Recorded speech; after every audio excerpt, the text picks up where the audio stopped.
Content creator ও অভিনেত্রী কারিনা কায়সারের মৃত্যুতে শোক প্রকাশ করেছেন উপস্থাপক রুম্মান রশিদ খান। তিনি কারিনার একটি ছবি প্রকাশ করেন যা মৃত্যুর পর প্রকাশ করতে বলেছিলেন কারিনা নিজেই। শুক্রবার 15 মে দিবাগত রাতে নিজের সামাজিক যোগাযোগ মাধ্যমে তার একটি সাদা কালো ছবি প্রকাশ করেন রুম্মান। প্রকাশিত ছবিতে রাস্তায় তাকিয়ে থাকতে দেখা যায় কারিনাকে। তার মুখে ছিল মৃদু হাসি।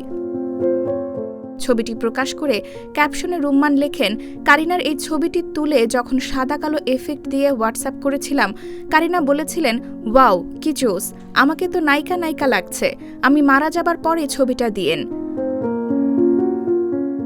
প্রসঙ্গত, লিভার সংক্রান্ত জটিলতায় মৃত্যু হয়েছে কারিনার। গতকাল শুক্রবার ভারতের চেন্নাইয়ে ভেলোরে অবস্থিত খ্রিস্টান মেডিকেল কলেজ সিএমসি হাসপাতালে চিকিৎসাধীন অবস্থায় শেষ নিঃশ্বাস ত্যাগ করেন তিনি। গত সোমবার রাত 11টায় এয়ার অ্যাম্বুলেন্সে চেন্নাইয়ে নেওয়া হয় কারিনাকে। তার সঙ্গে গেছেন মা ও দুই ভাই মোস্তফা এস হামিদ ও সাদাত হামিদ। সিএমসি হাসপাতালের চিকিৎসকেরা প্রথমে তার ফুসফুসের চিকিৎসা শুরু করেছিলেন। এরপর লিভার ট্রান্সপ্ল্যান্টের প্রস্তুতিও চলছিল, কিন্তু সব চেষ্টা ব্যর্থ করে না ফেরার দেশে চলে যান কারিনা।